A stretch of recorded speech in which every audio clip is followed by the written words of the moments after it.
Tapi paling penting dari semua yang tadi saya sebutkan, ya, yang tidak bisa tergantung orang lain, hanya kamu sendiri. Apa teladan? Menjadi teladan, terutama hal dalam keuangan.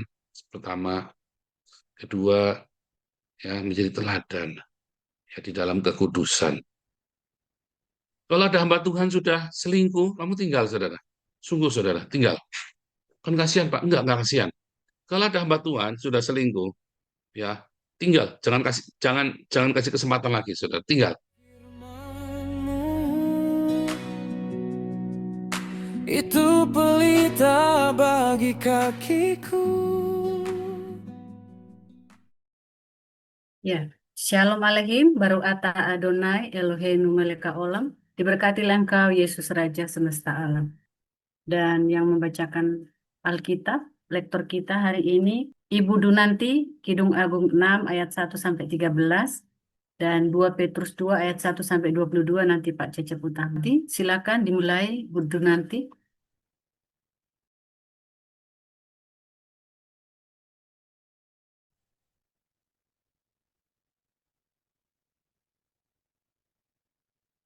Kidung Agung 6. Ya, betul.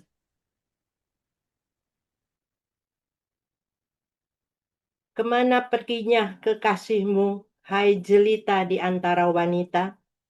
Ke jurusan manakah kekasihmu pergi, supaya kami mencarinya besertamu?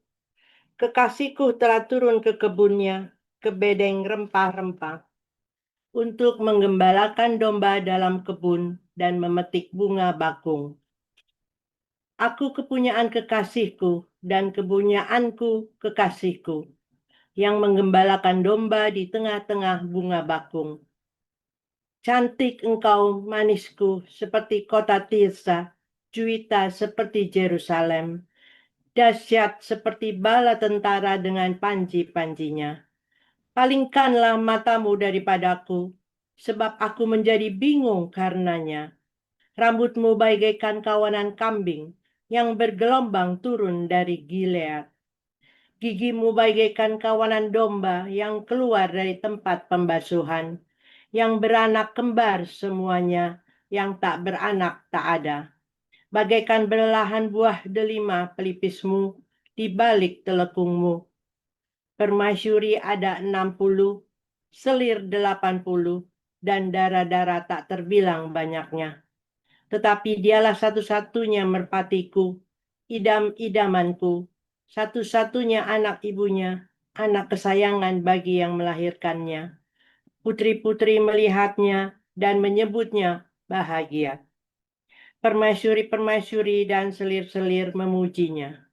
Siapakah dia yang muncul laksana fajar merkah, indah bagaikan bulan purnama, bercahaya bagaikan surya, dahsyat seperti bala tentara dengan panji-panjinya?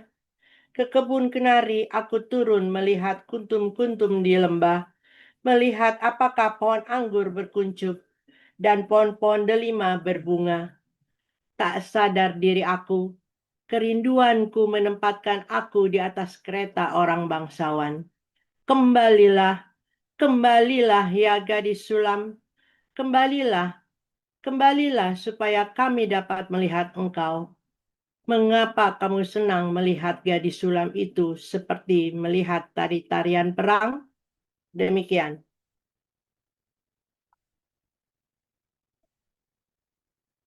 Baik, saya lanjut 2 Petrus 2 ayat 1-22. Sebagaimana nabi-nabi palsu dahulu tampil di tengah-tengah umat Allah, demikian pula di antara kamu akan ada guru-guru palsu. Maka mereka akan memasukkan pengajaran-pengajaran sesat yang membinasakan. Bahkan mereka akan menyangkal penguasa yang telah menebus mereka, dan dengan jalan demikian segera mendatangkan kebinasaan atas diri mereka. Banyak orang akan mengikuti cara hidup mereka yang dikuasai hawa nafsu, dan karena mereka jalan kebenaran akan dihujat. Dan karena serahkannya guru-guru palsu itu akan berusaha mencari untung dari kamu dengan cerita-cerita isapan jempol mereka, Tetapi untuk perbuatan mereka itu, hukuman telah lama tersedia dan kebinasaan tidak akan tertunda. Sebab jikalau Allah tidak menyayangkan malaikat-malaikat yang berbuat dosa, tetapi melemparkan mereka ke dalam neraka, dan dengan demikian menyerahkan ke dalam gua-gua yang gelap untuk menyimpan mereka sampai hari penghakiman. Dan jikalau Allah tidak menyayangkan dunia purba, tetapi hanya menyelamatkan Nuh, pemberitaan kebenaran itu dengan tujuan orang lain, ketika ia mendatangkan air bah atas dunia orang-orang fasik. Dan jikalau Allah membinasakan kota Sodom dan Gomora dengan api, dan dengan demikian memusnahkannya, dan menjadikannya suatu peringatan untuk mereka yang hidup fasik di masa-masa kemudian. Tetapi ia menyelamatkan Lot, orang yang benar, yang terus-menerus menderita oleh cara hidup orang-orang yang tak mengenal hukum, dan yang hanya mengikuti hawa nafsu mereka saja.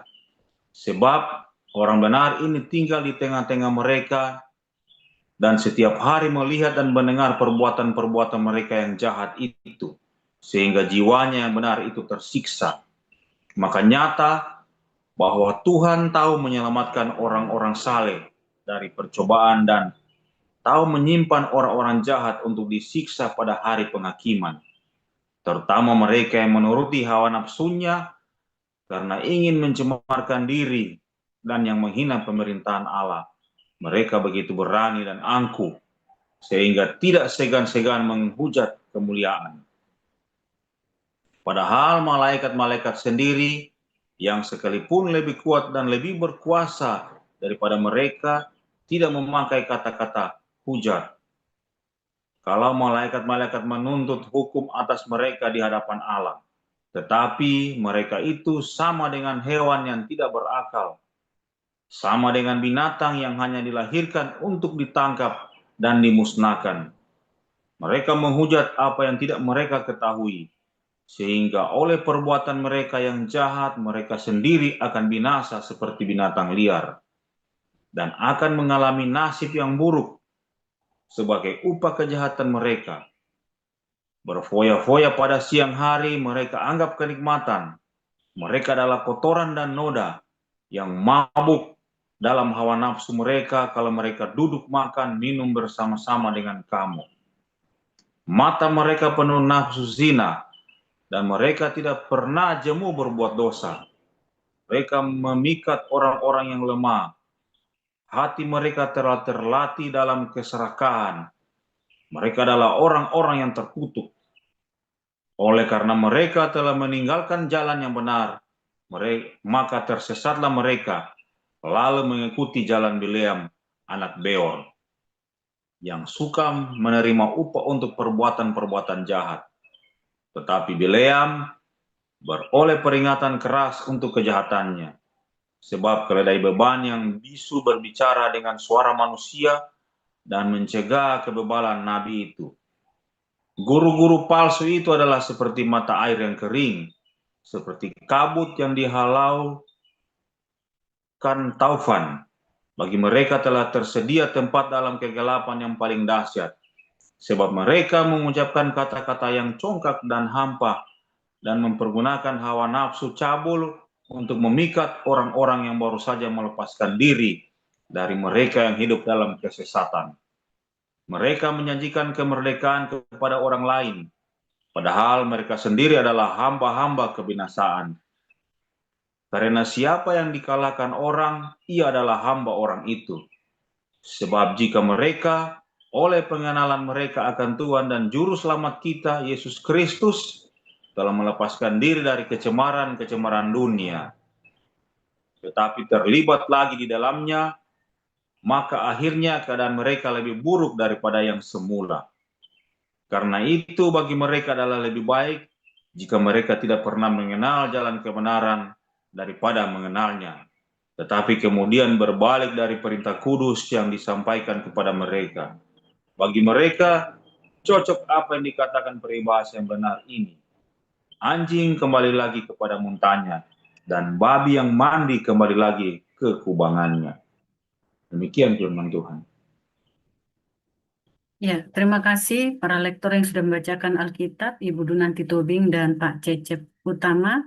Kita akan segera mendengarkan renungan Embun Pagi, kali ini berjudul Para Apologet Penjahat Kelamin, yang disampaikan oleh Gembala kita, Pastor Paul. Haleluya. Firman Tuhan selalu baru setiap hari. Firman Tuhan selalu baru setiap hari jika kita menanti-nantikan Tuhan dengan pengharapan, iman, dan kasih, saudara ya. Berharap, dan kamu harus percaya.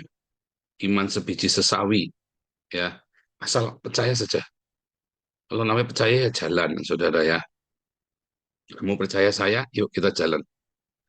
Ya, karena itu percaya saya, saudara ya. Kita mau ke Eropa, saudara ya. Saya sudah banyak mengecewakan anak, tapi toh tetap percaya ya, saudara ya. Saya sudah banyak gagal, ya. Bagi anak itu saya itu seperti suluh, saudara ya. Seperti pokoknya dia percaya apa saja. Saya mau ngomong apa, pokoknya dia percaya sekali sama saya. Akibatnya apa, saudara? Akibatnya nabrak-nabrak terus, saudara ya.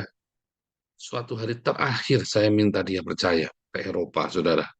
Wih, itu ngeri sekali, saudara ya. Kamu bayangin suruh pindah sekeluarga, ya. Langsung semuanya berempat di sana, nggak ada di sini, nggak ada kenalan.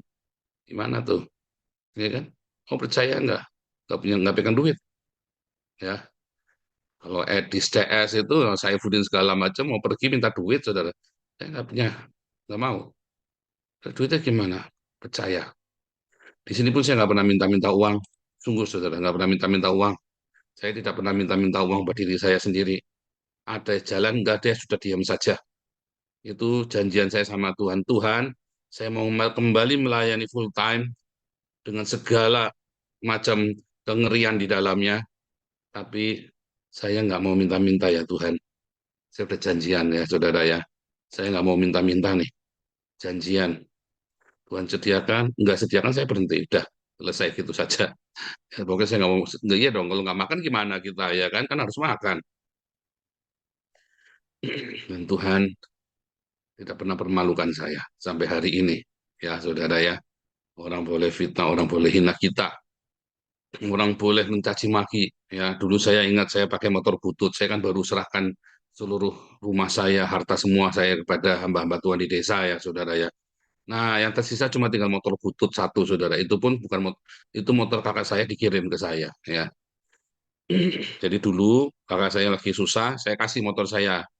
Terus setelah dia sudah punya mobil segala macam, saya kan baru selesaikan semuanya, saya pelayan lagi, tak caranya tak buang semua barang-barang di rumah saya yang tidak kudus, yang kudus pokoknya nol. Kita tidur di lantai. Lalu sama kakak saya motornya dikirim balik. Ya namanya motor sudah tua ya, saudara. Dulu masih baru waktu kirim kakak ke saya. Tapi udah kirim balik ke saya ya udah tua ya. Waduh, saudara, dihina-hina saya sama itu ya, sama istrinya Saifuddin dulu. Saya ingat sekali, saudara. Cara memandangnya itu ini jelek sekali mukanya, saudara. Kita mah tenang-tenang aja, udah biasa punya duit ya, saudara. Jadi kita mah tenang-tenang saja. Nah, terus suatu ketika saya ada masalah, saudara ya, ada kiriman ke Korea. Lama ya kiriman buku ke Korea. Setingkat saya sudah kirim loh itu loh. Waduh, itu sudah keluar-keluar kemana-mana sama istrinya Saifuddin itu si Sarah ya, saudara ya. Waduh, diomonginnya nggak karu-karuan. Sungguh, saya ini ngomong sungguh ya, saya ngomong itu sampai Mami Rebecca itu yang di Haur Gelis, sampai nelpon saya. Paul, emang kamu nggak punya uang ya? Kalau dia nanya berarti mau ngirim uang, saya tahu, saudara. Itu keluarganya Mami Rebecca Haur Gelis itu keluarga dekat papahnya dia itu, papa mamahnya Mami Rebecca yang di Haur Gelis itu, Hopeng Cait sama oma saya, saudara ya. Hopeng banget, banget, banget, banget Hopeng. Udah kayak saudara kakak beradik, saudara. Si Mami Rebecca itu sama tante saya itu teman baik satu sekolah. Dari SMP, SMA, sama kuliah. Teman baik, saudara. Oh, enggak, kuliahnya dokter ya. SMP, SMA. Tapi kuliahnya dia jadi dokter. Nah, sebenarnya tante saya jadi dosen bahasa Inggris. Jadi deket banget. Jadi kalau dia nelpon, katanya kamu lagi butuh uang ya. Saya tahu dia mau ngasih uang. Hah? Saya kaget, enggak mami, nggak usah. Mau dikirim uang dah? Enggak usah. Yang bilang siapa mami? Dia nggak mau cerita. Tapi saya kemudian dengar dari orang lain, saudara ya. Wah itu jahat sekali saya diomong-omongin ya, saudara ya. Wah itu dari dulu sudah biasa itu, saudara kita difitnah-fitnah begitu ya. Tetapi karena kita stabil pelayanan kita, kita tulus, saudara ya. Saya tulus. Saya dan sudah ada perjanjian dengan Tuhan. Ya, saudara ya. Buat saya, hari ini saya ini ya sudah mujizat saja. Hidup saya ini sudah sangat baik ya, saudara ya. Kalau mau ditanya mau lebih baik lagi, nggak kebayang seperti apa lebih baik lagi itu. Ya, saya nggak kebayang seperti apa lebih baik lagi. Buat saya sekarang itu udah amat sangat baik, saudara hidup saya. Bahkan dibanding dengan waktu saya kecil. Ya, amat sangat baik. Kami belum pernah hidup seindah ini. Ini masa-masa terindah dalam hidup keluarga kami, saudara ya. Kami kumpul sekeluarga, kita bercanda, nonton film, bareng-bareng berempat. Ya, saatnya kerja ya kerja, saatnya sibuk ya sebulan bisa nggak ketemu satu sama lain, selisipan terus. Kalau ini anak saya belum pulang, ini ya jam 11, mana lagi pesta, kenaikan kelas ya, di sekolahnya ada barbeque, di mana gitu ya. Jadi kita sungguh sengaja jendelanya kita buka ya. Kita jendela, karena di luar agak gelap kan. Udah. Jadi, tapi ini masa-masa terbaik dalam keluarga kami, saudara ya. Nggak kekurangan uang, ya saudara ya. Yang pasti nggak kekurangan uang. Saldonya selalu nol, tapi nggak kekurangan uang. Ya, ya buktinya kemarin kita mau beli alat musik, tura-tura, saudara ya. Terima kasih ya, tura-tura. Nah, nyatanya nih kita mau ke Israel ya, sudah kebeli tiketnya. Oh, bukan donasi, saudara ya. Kita beli sendiri, enak aja loh. Bukan donasi, bukan minta-minta donasi. Nyatanya mau beli tiket ke Israel ini, ya sudah kebayar, ya 4 orang, keluarga, ya wisuda. Bukan donasi ya, saudara ya. Saya beli sendiri ya, enak aja. Dan bukan ngambil uang dari yayasan. Itu uangnya Wisely, bayari adiknya, saya sama anak ya, saudara ya. Saya berdua sama anak, Wisely sama adiknya, kita saling bayari ya. Ini hari terbaik. Ya, kita memang tidak kaya, saudara. Ya, karena memang kita tidak hidup dari donasi. Ya, kalau mau hidup dari donasi itu saya ambil semuanya 500 juta sebulan itu saldonya kita. Tapi kan itu bukan uang saya, itu uang Tuhan. Ya kan, untuk mencukupi. Masa saya tega uang donasi tak makan buat berjalan-jalan ke Israel? Tak boleh. Mendingan buat kasih makan orang. Ya, saudara ya. Mendingan buat kasih makan orang. Ya kan. Nah, kalau alat musik Pak sampai 5.000 euro ya, kalau alat musik itu karena kita buat penginjilan, itu pun kita ambil bukan yang mahal. Kita ambil yang tidak jelek tapi biasa gitu ya, saudara, biasa. Harga 1.000 1.000 1.000 itu ya. Yang tadi 5 item kita beli. Enggak yang mahal-mahal. Kalau yang mahal itu ya sampai 4.000 sampai 5.000 ya buat apa juga. Yang penting kan skillnya. Anda lihat itu tuh ya. Saudara, seorang hamba Tuhan, dia harus jaga hidupnya sederhana. Dia harus menjadi teladan. Seorang hamba Tuhan harus menjadi teladan dalam hal uang. Seorang hamba Tuhan harus teladan, transparan, ya, uangnya di mana. Kalau saya lagi laporan sama Anda itu, saya lagi tak tunjuk ini loh. Anda nggak punya uang, saya juga nggak punya uang. Tapi kenapa Anda pusing, saya nggak pusing? Karena kamu ngarep uang. Kalau saya ngarep Tuhan. Ya, asal ada makanan dan pakaian cukup, ada tempat tinggal, lebih dari cukup, saudara ya. Lebih dari cukup, ya kan? Saya sehat, baru pulang fitness, seger, saudara ya. Masih seger, kita malam-malam kita masih bisa berdoa, kita ketemu, duitnya nggak ada, besok mau bayar, bilang Jehovah Jireh. Enak enteng loh, Jehovah Jireh, tiba-tiba ada uang datang. Ya, saudara ya, enak kan begitu? Enak nggak, saudara? Enak, enak. Nggak pusing. Saya ini tahun ini saya bayar pajak murah sekali, karena kemarin ada yang salah ada yang salah bayar itu ya.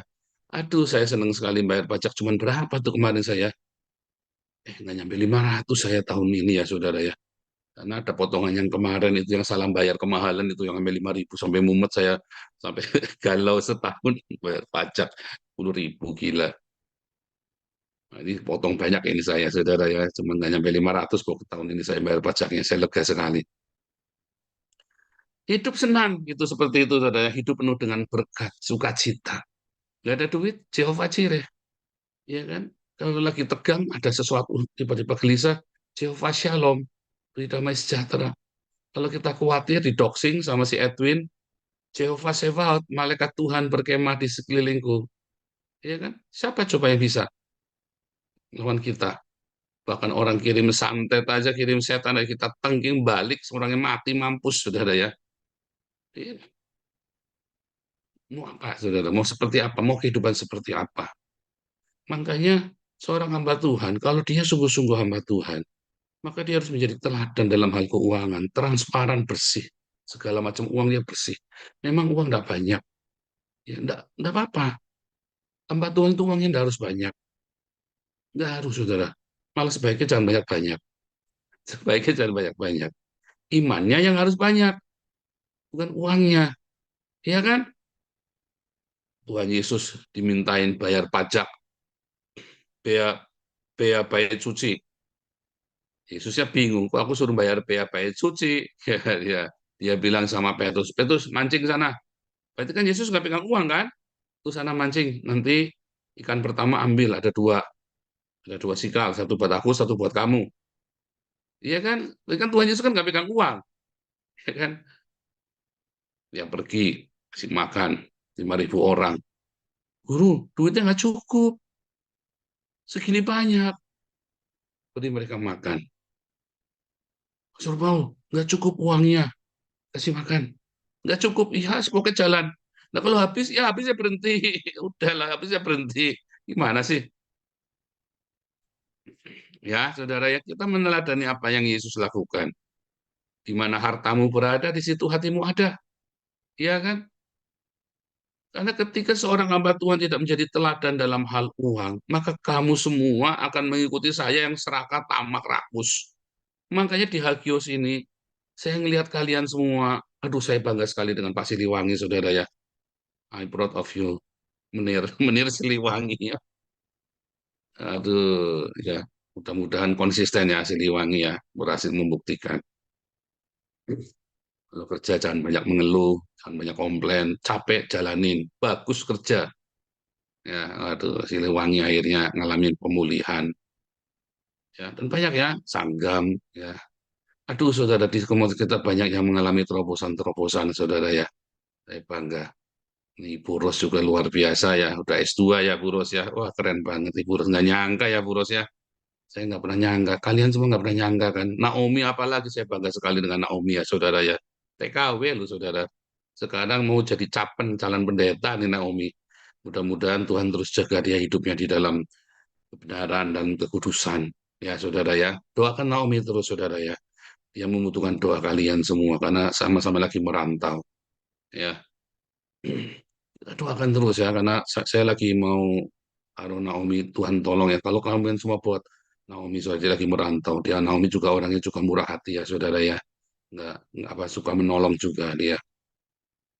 Saya pengen Naomi itu jadi pendeta untuk sekolah minggu, saudara ya. Kayak Marcel kan jadi pendeta untuk youth, ya saudara ya. Naomi nanti jadi pendeta untuk sekolah minggu, nanti si Andre pemain bass kita nanti jadi pendeta buat musik, saudara ya. Musik pastornya kita. Jadi semua nanti kita akan rapi siap-siapkan. Ya, ya kita tidak pernah tahu ya, ini ada Ibu Lucy, saudara ya, yang kontroversial itu Ibu Lucy itu. Kamu lihat nanti Ibu Lucy nanti, waduh akan menggemparkan Singapura itu, saudara. Bisa bikin Singapura gempar, apalagi ini kompak sama Ibu Dwi ini ya. Seorang hamba Tuhan harus jadi teladan. Ingat-ingat nanti kalian semua ya. Ya, kan? Marcel, wah tak omelin terus tiap hari. Tapi kan bagus kan? Tak omelin sampai saya telepon Pak Enado sama Dokter Ido, tolong dikawal ini orang ya. Ini kudu tiap hari dikontrol, diomelin. Tapi kan bagus kan akhirnya kan si Marcelnya kan ya dan kita berdoa ya ini Marcel bisa benar-benar selesai doktor teologi saudara ya. Doakan saudara ya. Ini kita lagi terus proses terus semoga selesai doktor teologi Marcel dan bisa jadi salah satu pengajar kita ya. Enak kan ngajarnya kan Marcel kan? Jelas kan? Eh, Dan kita juga banyak sekali. Tapi paling penting dari semua yang tadi saya sebutkan, ya, yang tidak bisa tergantung orang lain, hanya kamu sendiri. apa teladan, menjadi teladan, terutama hal dalam keuangan, pertama, kedua, ya menjadi teladan, ya di dalam kekudusan. Dua hal ini sangat fatal, saudara. Teladan dalam keuangan, teladan dalam kekudusan. Itu sangat penting. Kalian semua, karena kita ini bukan gereja yang kamu tahu, gereja-gereja yang gereja pagan, bukan. Ya, yang gereja-gereja pagan tahu, gereja-gereja ala Yunani, ala Roma itu loh. Gereja Katolik, gereja Ortodok, itu kan gereja gereja pagan itu kan. Gereja Lutheran itu namanya gereja pagan, gitu ya. Kita ini gereja karismatik Pentakosta itu juga gereja pagan, saudara, ya. Gereja-gereja American style ya. Nah, kalau kita ini gereja yang kembali ke perjanjian baru, lihat apa yang ditulis dalam Kisah Rasul semua kita lakukan, ya kan? Diakonia setiap hari, memecah roti setiap hari, ya kan? Hamba-hamba Tuhan, satu istri, satu suami. Kalau ada hamba Tuhan sudah selingkuh, kamu tinggal, saudara. Sungguh, saudara, tinggal. Kan kasihan, Pak? Enggak kasihan. Kalau ada hamba Tuhan sudah selingkuh, ya tinggal. Jangan kasih kesempatan lagi, saudara. Tinggal. Ya, biarkan dia berurusan dengan Tuhan dulu, biar dia beres dulu hidupnya. Loh, siapapun, kamu jangan jangan jangan kasihan.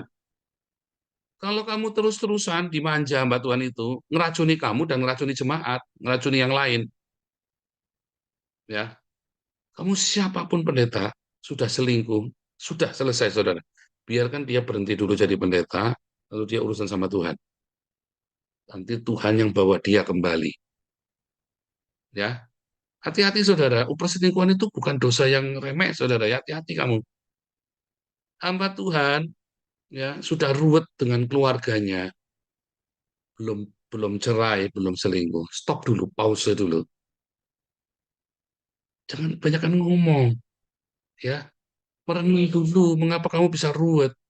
Kalau hamba Tuhan sudah cerai sama istrinya, dia lagi jadi pendeta nih, lalu dia cerai. Ya, berhenti jadi pendeta. Berhenti jadi pendeta dulu. Ya, saudara ya. Itu saya ngomong serius ya, saudara ya. Mengapa? Supaya orang bisa meneladani hidupmu. Ya, saudara ya. Menghakimi, Pak. Loh, ini kok menghakimi? Tak ajari yang benar kok menghakimi? Bukan menghakimi. Saya ngajari kamu yang benar. Sebab spirit itu nempel, nyebar. Apa itu spirit itu? Klinik bukan. Orang itu nonton, orang itu meneladani tanpa tanpa kamu sadari di alam bawah sadarmu kamu akan mengkopi. Oh, saya akan tolak, Pak. Nggak bisa, saudara. Nggak ada tolak-tolak begitu. Teladan kok. Teladan itu adalah guru. Ya, kamu lihat itu lebih keras daripada perkataanmu. Ya, dan biasanya itu satu paket tuh, uang sama seks. Biasanya kalau hamba-hamba Tuhan yang sudah mata duitan, ya lanjut ngesek. Dan kayaknya kalau ada hamba-hamba Tuhan sudah mata duitan, sudah deh stop. Percaya saya, saudara, kamu tidak akan dapat apa-apa. Kalau ada hamba Tuhan sudah masalah seks sudah ruwet, sudah deh kamu jangan ikut lagi. Ya, para apologet ya yang memberitakan Injil, kamu sudah ruwet masalah seks, udah deh percaya saya, kamu berhenti jangan ngomong. Jijik tahu nggak? Tuhan jijik. Kau siapa tahu? Saya tahu. Lalu sudah dibilangin toh itu kutuknya 3 turunan kok. Dosa perzinahan kok. Iya kan? Dosa perzinahan kutuknya 3 turunan.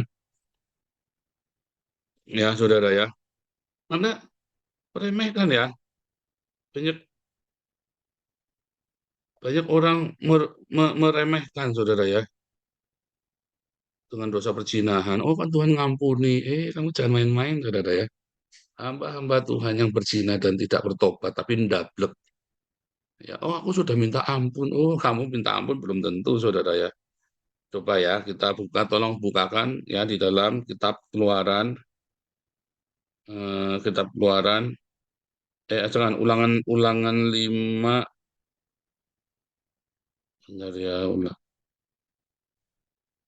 ya, ulangan 5 ayat 9, saya bacakan aja ya. Ulangan 5 ayat 9 ya. Ini kan perjanjian lama. Oh iya, justru itulah ya saudara ya.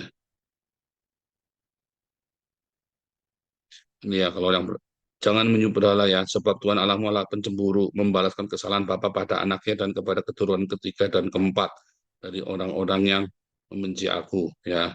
Terus di dalam keluaran di dalam keluaran 20 saudara ya.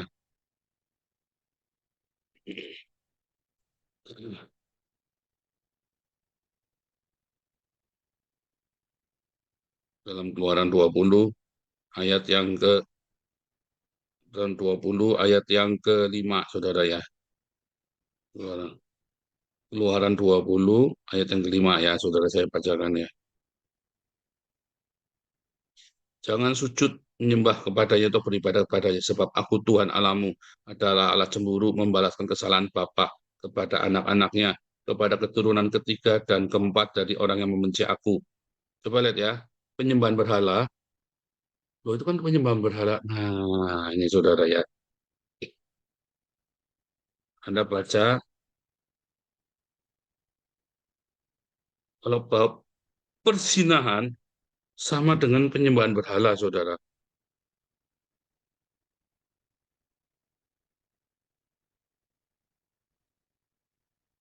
Dalam ini ya, perjanjian baru, saudara ya. Persinahan itu sama dengan penyembahan berhala, saudara.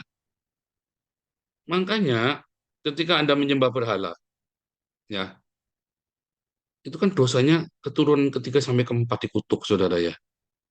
Persinahan juga sama, karena persinahan itu sama dengan penyembahan berhala, ya. Di dalam Kolose 3 ayat 5, saudara ya, saya bacakan Kolose 3 ayat 5. Kolose 3 ayat 5 ya. Tadi sudah saya bacain satu-satu ya. Tadi kan penyembahan berhala dua kali disebut ya dalam Keluaran 20 sama Ulangan 5. Penyembahan berhala itu kutuk sampai ketiga dan keempat ya. Tetapi ya di dalam Kolose 3 ayat 5, matikanlah dalam dirimu segala sesuatu yang duniawi, percabulan, kenajisan, hawa nafsu, nafsu jahat, keserakahan, sama dengan penyembahan berhala. Ya, saudara ya. Jadi kalau kamu ada perzinahan dalam hidupmu, itu sama dengan penyembahan berhala tuh. Hawa nafsu yang tidak kamu kendalikan itu, tadi cabul, ya kenajisan itu ya, hawa nafsu, nafsu jahat, keserakahan tadi mamon itu ya, uang, itu sama dengan penyembahan berhala. Dan penyembahan berhala, kamu akan dikutuk sampai ketiga dan keempat. Loh, itu kan perjanjian lama kutuknya. Iya, kutuknya dalam perjanjian lama. Makanya kamu datang kepada Yesus supaya kutuknya itu dibatalkan. Tapi kalau kamu tidak bertobat, itu tetap berlaku, saudara. Yang membuat kutuk itu tidak berlaku kalau kamu dibatalkan oleh Tuhan Yesus. Hanya Tuhan Yesus yang bisa membatalkan. Ya kalau gitu aku tak minta ampun. Lah kamu buktinya kamu minta ampun apa? Habis minta ampun 2 minggu bikin lagi. Ya minta ampun lagi. Karena katanya Ibrani 6. Mendingan kamu tidak pernah terima kasih karunia. Karena tidak ada penebusan kedua. Jangan main-main ya saudara ya. Dengan dosa perzinahan ini. Saya wanti-wanti kepada kalian semua, jangan main-main. Apalagi kalau kalian sudah melayani Tuhan, kalau kalian sudah membawa firman, kalau kalian sudah ngaku-ngakunya apologet atau penginjil apalah, kamu jangan tidak percaya saya, saudara.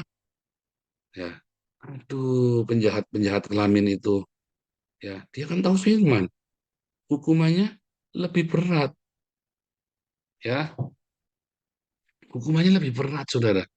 Kan kamu memberitakan firman, kamu ngakunya aku lebih tahu dari kamu, kan gitu kan? Lebih tahu dari orang lain kan? Hukumanmu lebih berat. Jangan main-main kamu dengan perzinahan, dengan pencabulan.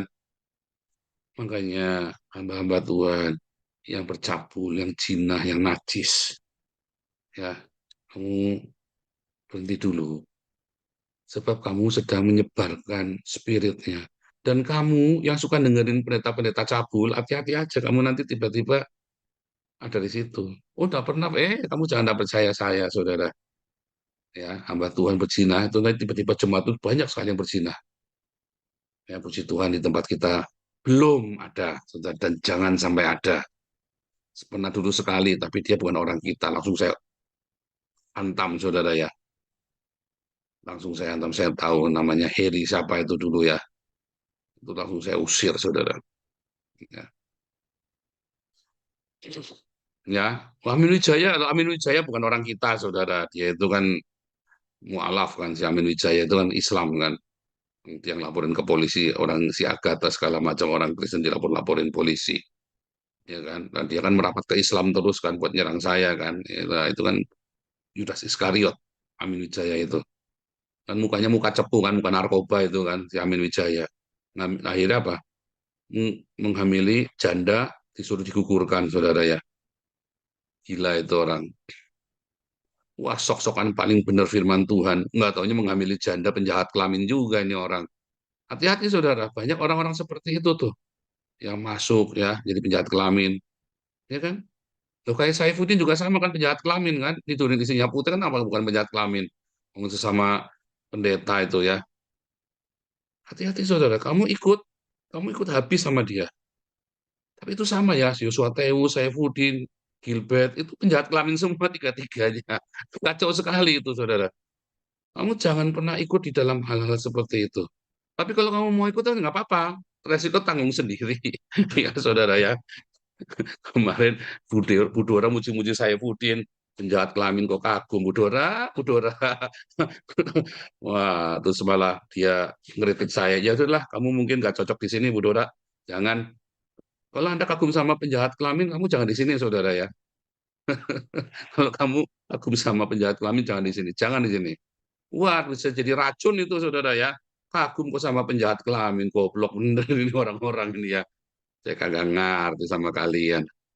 Hati-hati, saudara ya. Ini saya keras sekali pagi ini, firman Tuhan. Karena jangan sampai kita tercemari dengan yang namanya kenajisan dosa percabulan. Ini sudah ditontonkan ya. Ini saya ngomong, ini sudah viral ya. Saifuddin, RK, Yosua Tewu, waduh siapa? Pastor PS Sarah, siapa lagi? Pastor dari mana PS Sarah itu? Semua itu ruwet isinya. Amin Wijaya itu ya di TikTok itu ya. Waduh, saudara isinya penjabat kelamin semua, bikin malu beneran. Sofiatul, Edis, Sandalping, wah isinya pokoknya penjahat kelamin semua. Saran saya, saudara. Itu kan grupnya Reda kan penjahat kelamin semua itu. Ya bisa kumpul di sana para penjahat kelamin. Saudara, aduh saudara, makanya ya langsung kelihatan saudara sehingga Tuhan baik ya. Bisa langsung kepisah ya saudara ya. Orang-orang itu bisa bisa para penjahat kelamin bisa kumpul di sana ya saudara ya. Para penjahat kelamin. Oh, saya jadi sahabat. Oh, bukan. Saya dengan Bombong tidak bermusuhan. Saya dengan Rudiana tidak bermusuhan. Tapi kami bukan sahabat. Sorry, saudara ya. Saya sekali-kali datang lihat. Ya namanya orang masa tidak boleh menyapa. Tapi runtang-runtung, oh ya enggak, saudara. Enggak. Kamu akan berteman dengan orang yang setipe dengan kamu. Ya. Kamu akan berteman dengan orang yang setipe dengan kamu. Kalau buat saya, lebih baik saya nggak punya teman. Teman saya hanya Roh Kudus dan Tuhan Yesus. Ya, Pak Iman teman saya, Pak David teman saya, Marcel teman saya, Bu Ros teman saya, itu teman saya, setipe kita, satu tipe, saklek, iya iya, enggak ya Bu Ros. Makanya kalau kamu gegeran, kamu ingat, kamu tuh orang nyentrik, gitu loh. Jadi jangan dibawa hati, ya saudara ya. Ingat-ingat, kita ini orang saklek. Jadi kalau satu gesekan jangan dibawa hati. Ya, ini semua nih saya omongkan nih Pak David kemarin saya omongin panjang lebar di sini ya di rumah ya. Kalau saya iya iya enggak Pak David jangan sakit hati ya Pak. Karena itu lebih baik seperti itu kan Pak David juga begitu orangnya. Iya iya enggak. Nah, tapi jangan kaget. Kadang-kadang saya dulu begitu ya. Saya orangnya saklek tapi disaklekin orang saya dulu kaget tuh dulu ya. Karena saya ngerti setelah setelah saya lama gitu ya mulai saya baru mengerti, iya ya, saya kan orangnya saklek, disaklekin. Ya pasti kumpulnya ketemu sama orang saklek. Ya jangan sakit hati, biasa aja. Nggak usah dumeh, nggak usah bingung, ya. Tapi yang paling penting jaga hidup dalam kekudusan. Dan selalu ada pengampunan di hatimu. Ya, ada pengampunan. Dan kamu jangan menduga-duga yang tidak terucapkan. Kalau nggak terucapkan, ya udah nggak usah diduga-duga. Kan nanti ngerti sendiri. Nggak mau tahu saya. Kalau nanti Pak Paul ngerti sendiri, oh enggak, saya nggak mau tahu. Nggak ngerti, saya nggak mau tahu. Kalau kamu udah ngomong, ya saya nggak mau tahu, saudara ya. Capek, ngapain? Saya dulu begitu, bingung ya. Didiemin orang saya bingung. Sekarang, Mau didiemin orang sedunia emang gua pikirin. Iya kan? Emang gua pikirin. Ya harus ngomong saya salahnya apa. Kalau kamu nggak ngomong saya salahnya apa, ya bodo amat. Tapi sebaliknya kalau ada orang salah sama saya, kalau saya nggak bilang apa-apa ya kamu tenang saja, saudara. Kecuali saya yang ngomong, ya berarti saya komplain.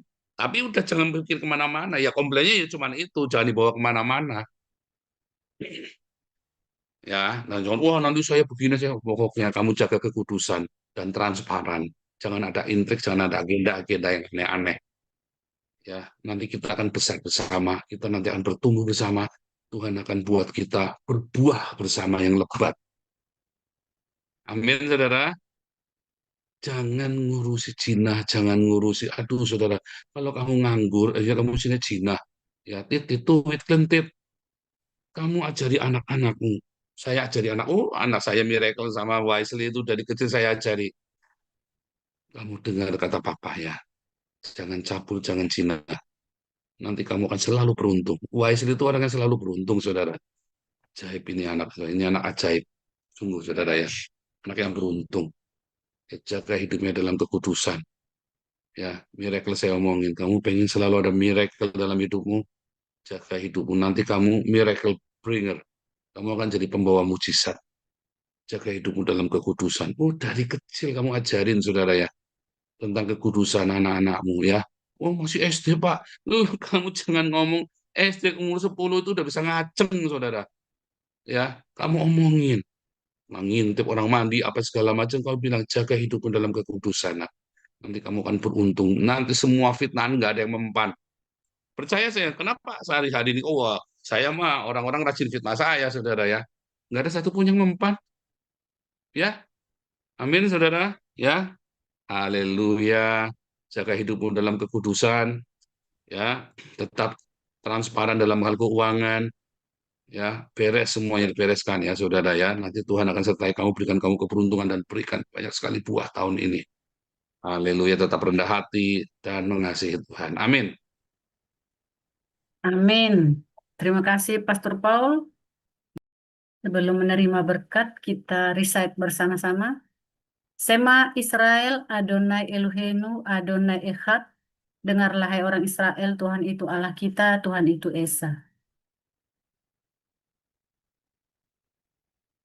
Ve'ahavta et Adonai Eloheka, ve'kol lefavka, ve'kol nasebka, ve'kol meodeka. Kasihlah Tuhan Allahmu dengan segenap hatimu, dan dengan segenap jiwamu, dan dengan segenap kekuatanmu. Ve'ahavta lariaka kamoka. Kasihlah sesamamu manusia seperti dirimu sendiri. Kita terima berkat Tuhan. Silakan Pastor Paul. Terima berkat Tuhan Yesus, ya mereka Adonai, wes mereka Tuhan Yesus memberkati engkau dan memelihara engkau. Ya Adonai, benewrekawi unika Tuhan Yesus menyinari engkau dengan wajahnya dan memberi engkau kasih karunia-Nya. Isya Adonai, benewrekawi mereka shalom, Tuhan Yesus menghadapkan wajahnya padamu dan memberi engkau damai sejahtera-Nya. Di dalam nama Tuhan Yesus Jehovah Sebaot, malaikat Tuhan berkemah sekelilingmu memerangi semua musuh-musuhmu, melindungimu dari panas terik matahari dan dinginnya malam di padang gurun, menuntunmu sampai tanah perjanjian Tuhan berikan bagimu. Jehovah Shalom, Tuhan Yesus berikan damai sejahtera yang melampaui segala akal dalam hidupmu. Haleluya, amin. Tuhan Yesus memberkati kita semua.